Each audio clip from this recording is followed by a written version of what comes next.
अमित शाह ने अच्छे बातचीत में ये कहा है कि आश्वस्त किया है कि आपको जो देंगे वो अच्छा देंगे, अच्छा देंगे, अच्छा मतलब चिराग देंगे। पासवान। हाँ, चिराग पासवान को अच्छा मिलेगा। 5 डिमांड किया है तो उनको 3 मिले या 4 मिले, 3+1, 3+1 उनको मिल सकता है।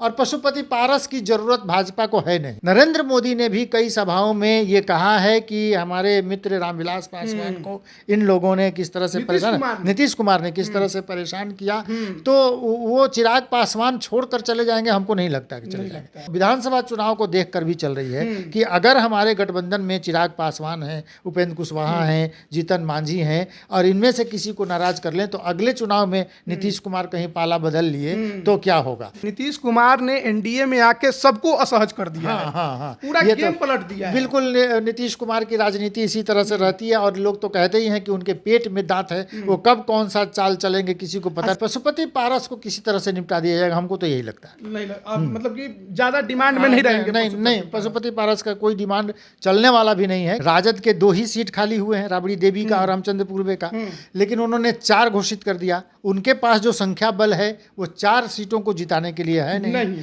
तो उनको तो सहयोग लेना पड़ेगा कांग्रेस से या माले से। माले ने अपने एक प्रत्याशी की घोषणा कर दी है, माले को उतने विधायक नहीं है तो उसको भी लेना पड़ेगा राजद से। तो कांग्रेस के हाथ में कुछ नहीं लगा। प्रेमचंद मिश्रा उनके थे तो अब बेटिकट हो गए, प्रेमचंद मिश्रा को नहीं मिला। अगर कांग्रेस ने कहीं टांग अड़ाया उसमें तब तो मुश्किल हो जाएगी। दूसरा मुश्किल ये भी है कि क्रॉस वोटिंग की संभावना है। पवन सिंह ये कह रहे हैं कि हम चुनाव लड़ेंगे, वो आरा से लड़ेंगे, माने उनकी इच्छा थी कि आरा से लड़ें, लेकिन पवन सिंह की जरूरत आरा की जनता को नहीं है। हाँ, जनता नहीं चाहती है कि पवन सिंह वहां से लड़ें। आरा की जनता, माने ये अद्भुत है कि वहां के मुसलमान भी वोटर जो है वो भी कहते हैं कि आरके सिंह को हम लोग चुनेंगे। बताइए, बीजेपी कैंडिडेट। हाँ, बीजेपी कैंडिडेट को। आरके सिंह इतना खुल के कह रहे हैं कि हम आरा से लड़ने जा रहे हैं, तो जाहिर है कि हरी झंडी मिली होगी। माने केंद्रीय मंत्री हैं और पावरफुल रहे हैं। नमस्कार, आप लाइव बिहार देख रहे हैं। मैं हूं राज मोहन तिवारी। एक बार फिर से हम हाजिर हैं आपके सामने आज बिहार से जुड़ी दिन भर की घटनाओं को लेकर खबरों से खबरदार एपिसोड 14वें में। सबसे पहले एक नज़र डाल लेते हैं सुर्खियों पर, जो कि आज की महत्वपूर्ण राजनीतिक के साथ साथ सामाजिक और आर्थिक घटनाएं हुई हैं। उसमें सबसे बड़ी खबर अब महागठबंधन खेमे से आज आई है, क्योंकि आपको मालूम होगा कि 11 एमएलसी सीटों पर चुनाव होने वाले हैं।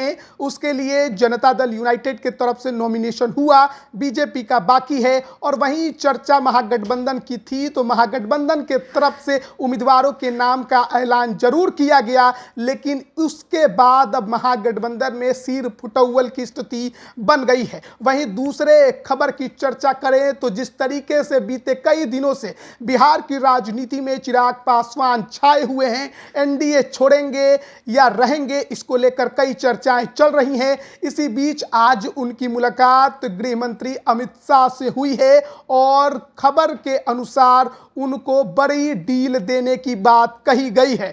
फिर आते हैं हम बिहार के गौरव पे, क्योंकि आज हमारे बिहार की बेटी गायिका मैथिली ठाकुर को देश के प्रधानमंत्री नरेंद्र मोदी ने नेशनल क्रिएटर्स अवार्ड से सम्मानित किया है। आपको बताएं कि पहली बार इस अवार्ड की शुरुआत की गई है।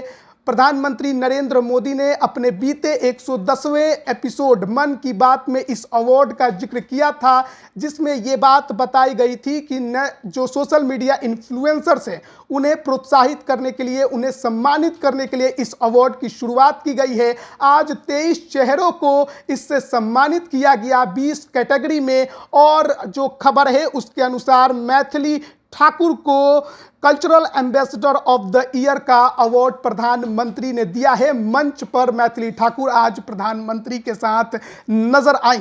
फिर हम बात कर लेते हैं लोकसभा चुनाव की, बेहद नजदीक है, और ऐसे में जिस तरीके से पवन सिंह ने आसनसोल सीट पर मिले टिकट को बीजेपी को वापस लौटा दिया, तो चर्चा चल रही थी कि शायद बीजेपी उन्हें आरा से मैदान में उतार सकती है। लेकिन इसी बीच आज वहां के मौजूदा सांसद आर.के. सिंह के तरफ से बड़ा ऐलान कर दिया गया है। और फिर आखिरी खबर बिहार के शिक्षा विभाग से जुड़ी हुई, क्योंकि बिहार में अभी भी अपर मुख्य सचिव की जिम्मेदारी के पाठक ही निभा रहे हैं। भले ही उन्हें दिल्ली जाना है, लेकिन उससे पहले लगातार फरमान और आदेश जारी हो रहे हैं। राजभवन से टकराव तो हो ही रहा है, लेकिन इसी बीच नियोजित शिक्षकों की मुश्किल भी उन्होंने बढ़ा दी है, क्योंकि जिस तरीके से सक्षमता परीक्षा अभी हुआ उसमें कहा जा रहा है कि कई नियोजित शिक्षकों के डुप्लीकेट सर्टिफिकेट पाए गए हैं। और ऐसे में लगभग 1205 नियोजित शिक्षकों की नौकरी अब खतरे में आ गई है। उनका भौतिक सत्यापन किया जाएगा और आज छुट्टी के दिन भी इसी वजह से शिक्षा विभाग खुला रहा, यानी कि के पाठक अभी भी शांत नहीं है और लगातार एक्शन मोड में है। तो शुरुआत करेंगे अब खबरों के विश्लेषण से। बेहतर तरीके से इसे समझाने के लिए, बताने के लिए हमारे साथ आज वरिष्ठ पत्रकार रवि रंजन जी हैं। सबसे पहले रवि रंजन जी, सवाल बिहार में एमएलसी चुनाव को लेकर, जिस तरीके से 11 सीटों पर नामांकन शुरू हो गया है, 11 तारीख आखिरी है। जेडीयू के तरफ से तो नामांकन हो चुके हैं, बीजेपी का बाकी है, कोर कमेटी की बैठक दिल्ली में है, लेकिन महागठबंधन के तरफ से जो आज लिस्ट निकाली गई है, उसके बाद क्या हो गया है कि महागठबंधन में सिर्फ फुटबॉल की स्थिति बन गई। तो चलिए देखिए, ये जो एमएलसी के चुनाव के लिए राजद ने 4 प्रत्याशियों के नाम की घोषणा कर दी है। राजद के 2 ही सीट खाली हुए हैं, राबड़ी देवी का और रामचंद्र पूर्वे का, लेकिन उन्होंने 4 घोषित कर दिया। उनके पास जो संख्या बल है वो 4 सीटों को जिताने के लिए है नहीं है। तो उनको तो सहयोग लेना पड़ेगा कांग्रेस से या माले से। माले ने अपने एक प्रत्याशी की घोषणा कर दी है, माले को उतने विधायक नहीं है तो उसको भी लेना पड़ेगा राजद से। तो कांग्रेस के हाथ में कुछ नहीं लगा। प्रेमचंद मिश्रा उनके थे तो अब बेटिकट हो गए, प्रेमचंद मिश्रा को नहीं मिला। तो प्रेमचंद, अब जो खबर आ रही है कि डॉक्टर शकील अहमद दिल्ली रवाना हो गए हैं और कांग्रेस ये चाह रही है कि 1 सीट उसको मिले।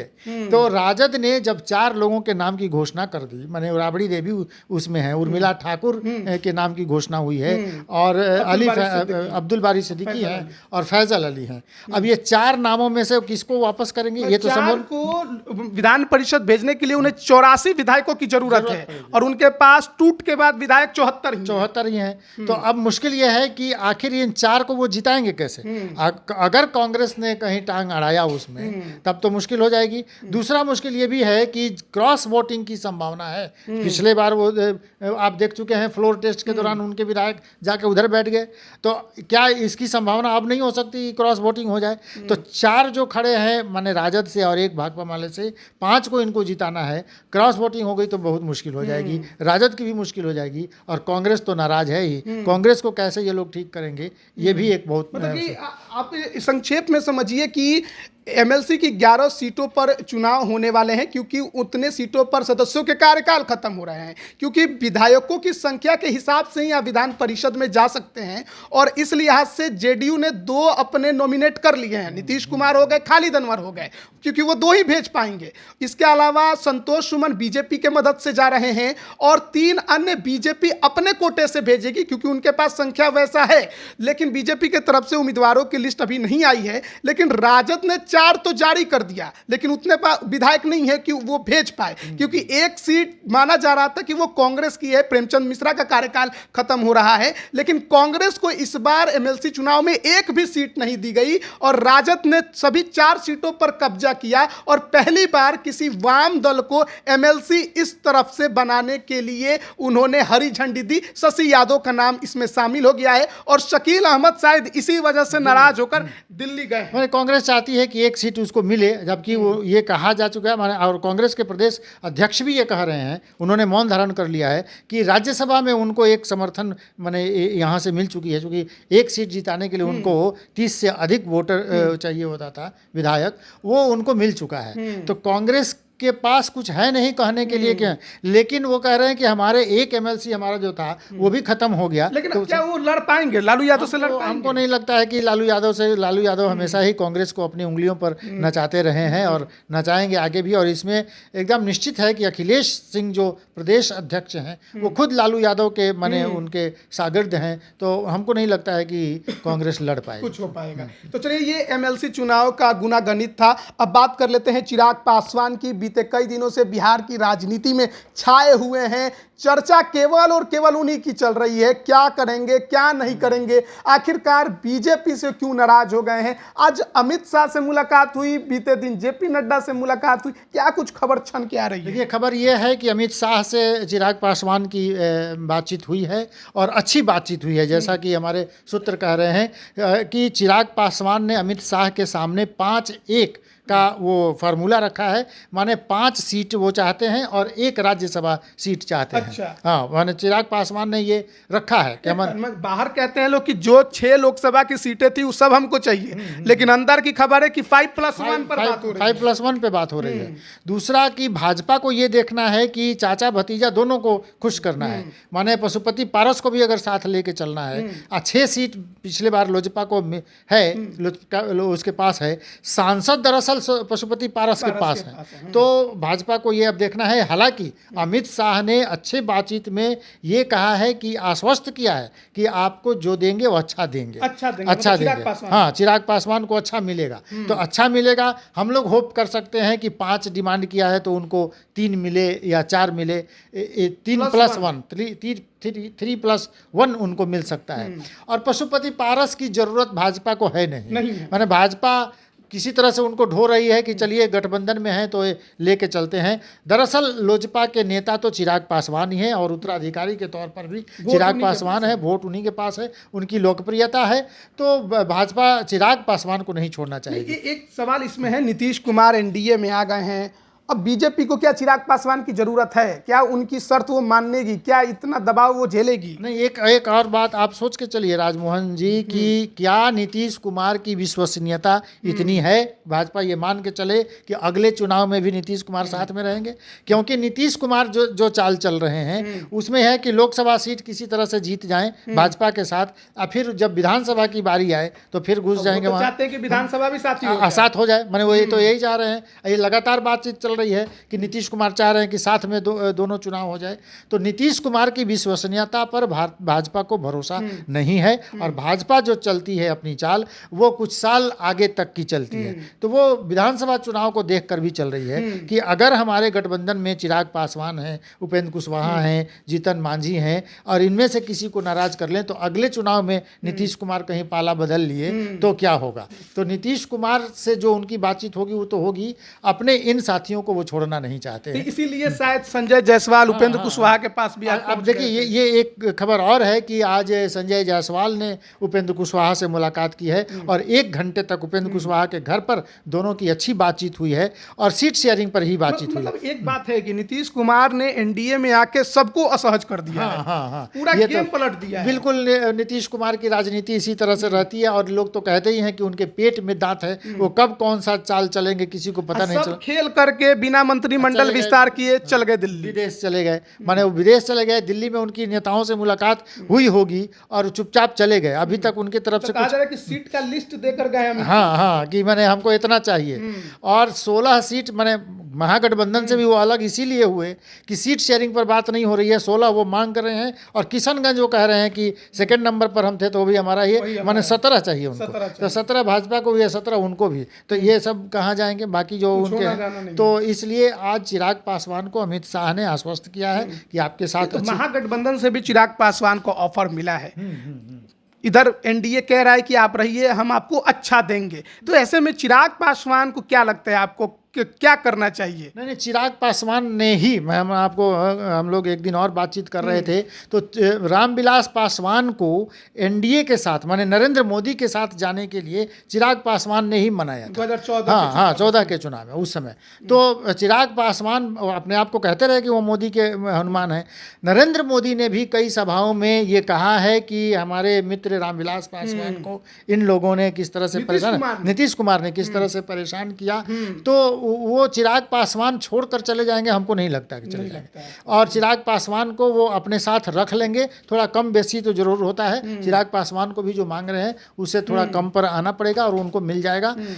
पशुपति पारस को किसी तरह से निपटा दिया जाएगा, हमको तो यही लगता है। नहीं मतलब कि ज्यादा डिमांड में नहीं रहेंगे। नहीं, पशुपति पारस का कोई डिमांड चलने वाला भी नहीं है, क्योंकि उसकी जरूरत माने उनकी जरूरत भाजपा को उतनी नहीं है जितनी की चिराग पासवान की लोकप्रियता की जरूरत है। दूसरा जीतन राम मांझी, माने आप देखिए कि जातिगत समीकरण के आधार पर आज जो एमएलसी के चुनाव में जाति समीकरण रखा गया, माने एक ठाकुर को कर्पूरी, जिस तरह से कर्पूरी ठाकुर को भारत रत्न दे दिया तो हुआ कि उनको लाभ न मिल जाए, तो एक ठाकुर माने नाई समाज को उर्मिला ठाकुर को भेज रहे हैं। तो जाति समीकरण को इनको साधना जरूरी है। उनको तो माने हम माने जो दलित हैं, जो अति पिछड़े हैं, खास तौर पे जो 36% वोट है, उनको साधा कुशवाहा माने एक तो उनके प्रदेश अध्यक्ष ही हैं और ये उपेंद्र कुशवाहा दलित में बड़ा वोटर है पासवान समाज। हाँ, पासवान समाज का एक बड़ा वो है।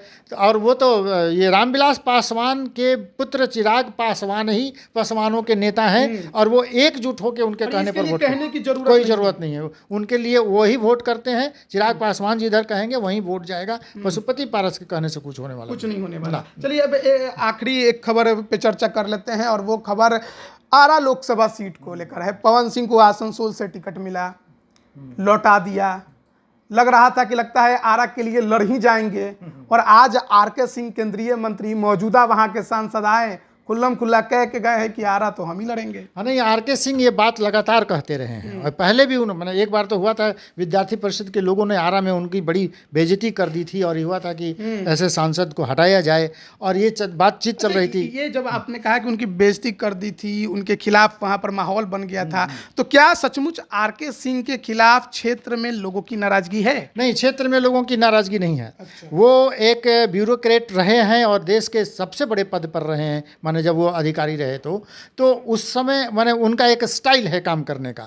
तो वो पार्टी कार्यकर्ताओं को जो बेवजह हर बार सांसद से मिलना ही चाहिए, वो नहीं मिलते, असहज होते हैं उन लोगों से। तो वो पार्टी के कुछ लोग जो हैं जो अपनी नेतागिरी वहाँ दिखाना चाहते हैं। आरा की जनता माने ये अद्भुत है कि वहाँ के मुसलमान भी वोटर जो हैं वो भी कहते हैं कि आरके सिंह को हम लोग चुनेंगे, बीजेपी कैंडिडेट। हाँ, बीजेपी कैंडिडेट को। तो आरके सिंह का बल यही है कि वहाँ की जनता उनको चाहती है और पार्टी कार्यकर्ताओं में थोड़ी बड़ी नाराजगी, मैंने विद्यार्थी परिषद के लोगों ने हंगामा किया था। तो वो आरके सिंह जो कहा। दूसरा, पवन सिंह को माने वहाँ से खड़ा करके बीजेपी ने एक मास्टर स्ट्रोक भी किया था।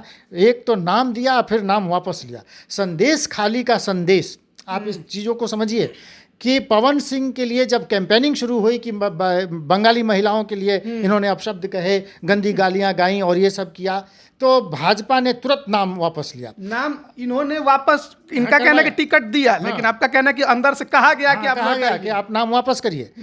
ये संदेश हुआ, एक चैलेंज हुआ टीएमसी को कि हमने तो माने बंगाली महिलाओं का अपमान हुआ तो हमने अपने सांसद माने जिसको टिकट दिया उसको लिया। आपने क्या किया? संदेश खाली के दोषियों को बचाने की कोशिश कर रहे हैं और आज भी बचाने की कोशिश कर रहे हैं। तो पश्चिम बंगाल में पवन सिंह के जरिए भाजपा ने एक ऐसा खेल खेल दिया है कि टीएमसी बैकफुट पर आ गई है। अब पवन सिंह को क्या होगा? हाँ, नहीं, हाँ, पवन सिंह, हम वही कह रहे थे, हम चुनाव लड़ेंगे। पवन सिंह ये कह रहे हैं कि हम चुनाव लड़ेंगे।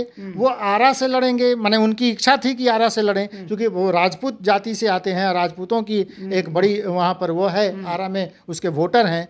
लेकिन पवन सिंह की जरूरत आरा की जनता को नहीं है। हाँ, जनता नहीं चाहती है कि पवन सिंह वहाँ से लड़ें। तो पवन सिंह को अगर एडजस्ट करना है कहीं तो माने भाजपा कहीं दूसरी सीटों पर करेगी उनको, क्योंकि भोजपुरी का इलाका बहुत बड़ा है। आरके सिंह इतना खुल के कह रहे हैं कि हम आरा से लड़ने जा रहे हैं, तो जाहिर है कि हरी झंडी मिली होगी। माने केंद्रीय मंत्री हैं और पावरफुल रहे हैं और जो काम उनको आरा के लिए कराना रहता है वो लड़ भिड़ के करा लेते हैं और यही उनकी एक छवि है कि आरा में उनके लोग चाहने वाले। बिना बीजेपी केंद्रीय नेतृत्व के इशारा के वो खुल के बोलेंगे? हाँ, नहीं बोलेंगे। हाँ, ये भी बात है। माने जिस समय बीजेपी है, हाँ, वो वही कह रहे हैं कि जिस समय ऑब्जर्वर्स नियुक्त हुए हैं, सब जगह से रिपोर्ट मांगी जा रही है, सब जगह से ये माने अंतिम चरण में है, उन्होंने ये भी कहा कि 2 से 3 दिन में ये फाइनल हो जाएगा। उन्होंने ये कहा चिराग को मना भी लेंगे। हाँ, मना भी लेंगे। एनडीए को लेकर जो हल्ला चल रहा है। आरके सिंह के पास ज्यादा जानकारी है। वो कह रहे हैं कि 2 से 3 दिन में सीटों का वो हो जाएगा। चिराग पासवान को भी हम लोग मना लेंगे। इसका मतलब कि दिल्ली में जो कल बैठक हुई है,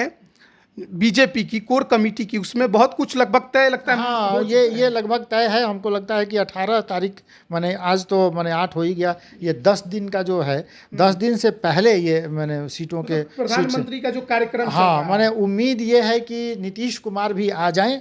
माने हमको लगता है कि वो 4-5 दिन में आ ही जाएंगे। चलिए एक आखिरी खबर भी इसमें जोड़ लेते हैं, और वो है केंद्रीय गृह मंत्री अमित शाह पटना दौरे पर आ रहे हैं। कल पालीगंज में उनकी सभा है। पटना जिला परिषद की जो अध्यक्ष हैं स्तुति कुमारी, वो वहाँ पर बीजेपी ज्वाइन भी करेंगी। तो बीजेपी नेताओं का जिस प्रकार से दौरा बढ़ा है, पहले पीएम मोदी का और अब अमित शाह का, ये लग रहा है कि अब पूरी कैंपेनिंग मोड में बीजेपी चुनाव मोड में तो है। और ये एक ऐसी पार्टी है जो हमेशा चुनाव मोड में रहती है। वो हमेशा चुनाव की तैयारी में रहती है। और कहाँ पर माने बूथ लेवल पर जो उनकी तैयारी होती है वो है। अब पाली का इलाका रामकृपाल यादव का इलाका है, और उस इलाके में माने रामकृपाल यादव की अपनी पकड़ है, अपनी धमक है। माने ऐसा नहीं है कि रामकृपाल यादव को, लेकिन यहाँ पे सोचने वाली बात यह भी है कि पाली का इलाका पाटलिपुत्र आप लोकसभा कह रहे हैं, लेकिन बगल का विक्रम भी है, और विक्रम के विधायक जी अब बीजेपी में शामिल हो गए हैं, और वो कांग्रेस छोड़कर भूमिहार समाज से आते हैं। और कहा जा रहा है कि इस बार रामकृपाल जी के टिकट पर भी तलवार लटकी है। हाँ, कितनी सच्चाई है? देखिए, ये जो चर्चा है, माने इसके पहले जो एक रिपोर्ट मांगी गई थी जिसमें रेड और येलो पॉइंट लगाया गया था, उसमें रामकृपाल यादव को रेड में नहीं रखा गया था। और जैसा कि आरा में आरके सिंह की स्थिति है, यहाँ पाटलिपुत्र में उनकी है, माने रामकृपाल यादव के। रामकृपाल यादव के समर्थक हैं, उनके वोटर हैं, उनके अपने वोटर हैं। वो अपने बल पर जीते हैं, क्योंकि लालू प्रसाद यादव से चैलेंज करके और उनकी बेटी के खिलाफ खड़ा होकर जीतना, दो चुनाव जीतना, तो रामकृपाल यादव। ये भी कहा जा रहा है ना कि बीजेपी अब यादवों से अपने आप को दूर रखना चाहती है कि जब वोट ही नहीं मिलेगा तो हम तुम्हारे से मतलब भी नहीं रखेंगे। हाँ, लेकिन उनको एक जिताऊ कैंडिडेट चाहिए, और हमको नहीं लगता है कि जो सिद्धार्थ आए हैं, माने सिद्धार्थ और रामकृपाल यादव की तुलना की जाए तो सिद्धार्थ पीछे पड़ जाएंगे। और भाजपा को ये बात मतलब कि उनको कोई इसका आश्वासन देकर नहीं लाया गया होगा, कोई और आश्वासन। हाँ, दूसरा कुछ हुआ होगा, उनको भेजेंगे। अब देखना होगा पालीगंज में महोदय क्या बोलते हैं। हाँ, अमित शाह को लेके माने भाजपा राजद बेचैन है, और ये कह रही है, आज ही बयान है कि ये अमित शाह ये छोटे ये है नेता हैं, और इनकी रैलियों में भीड़ नहीं आती है। अब तो मोदी को भी लोग सुनना नहीं चाहते हैं, तो इनको कौन सुनेगा। लेकिन देखना होगा कि माने अमित शाह आ रहे हैं तो पाली में क्या कहते हैं, किस तरीके से, किस अंदाज में कहते हैं, क्योंकि अब नीतीश सरकार बनने के बाद शायद पहली बार आएंगे। पहली बार है, और वो इलाका है जहाँ मीसा भारती उस इलाके से, तो सीधे लालू परिवार से जो वो हो रहा है कि परिवारवाद और जो भ्रष्टाचारियों का परिवार पर जो चर्चा हो रही है, तो अब तो सीधे अमित शाह उसी इलाके में आके चैलेंज करने वाले हैं। अब देखना होगा कि क्या बोलते हैं। बहुत बहुत धन्यवाद आपका हमारे साथ जुड़ने के लिए। तो देखिए किस तरीके से बिहार की राजनीति लगातार कुछ न कुछ नया दिखाते कराते बता रही है, और पीएम मोदी की रैली लगातार हो रही थी, और देश के गृह मंत्री अमित शाह कल पटना आएंगे। पटना के पाटलिपुत्र लोकसभा के पालीगंज में वो गरजने वाले हैं, यानी कि लालू परिवार की वो सीट जहां से मीसा भारती चुनाव लड़ती हैं लेकिन हार जाती हैं। चर्चा थी कि रामकृपाल यादव को लेकर भी बीजेपी में संशय है, लेकिन अब देखना होगा कि अमित शाह किस प्रकार से गरजते हैं और क्या बोलते हैं। क्या वही परिवारवाद पर जिस तरीके से पीएम मोदी चोट करते हैं उसी तरीके से करेंगे, या कुछ नया पिटारा भी खुलेगा तो निकलेगा, देखने वाली बात होगी। लेकिन इन सब के बीच एमएलसी चुनाव को लेकर जिस तरीके का हल्ला मचा था, अब उस पर आप शांति धीरे धीरे बनते दिखेंगे, क्योंकि एक तरफ जहां जनता दल यूनाइटेड के भी तरफ से उम्मीदवार साफ हो गए, तो महागठबंधन से साफ जरूर हो गए, लेकिन आरजेडी ने कांग्रेस को झटका दे दिया, उनकी सीट को अपने पाले में ले लिया, और इस बार कांग्रेस एमएलसी में अपने किसी सदस्य को विधान परिषद नहीं भेज पाएगी। जोर का झटका प्रेमचंद मिश्रा, जिनका कार्यकाल खत्म हो रहा है, उनको लगा है, क्योंकि आरजेडी अपने कोटे से ही 4 सदस्यों को परिषद में भेज रही है, और 5वां महागठबंधन के जो सदस्य जाएंगे एमएलसी बन के, वो शशि यादव माले की हैं। इसके अलावा चिराग पासवान को लेकर जो बखेरा बिहार की राजनीति में खड़ा हुआ है, उस पर यह अपडेट है कि चिराग पासवान ने कल जैसे जेपी नड्डा से मुलाकात की, आज अमित शाह से मुलाकात करके कई चीजों को तय करने की कोशिश की है। अब देखना है कि चिराग पासवान पीएम मोदी के रैलियों में तो मौजूद नहीं थे, क्या वो अमित शाह के साथ पालीगंज की रैली में मौजूद होते हैं या फिर वही निराशा, वही नाराजगी एक बार फिर देखने को मिलेगी। बने रहिए लाइव बिहार के साथ। आप सभी का बहुत बहुत धन्यवाद। लाइव बिहार यूट्यूब पर सब्सक्राइब और फेसबुक पर लाइक जरूर करें।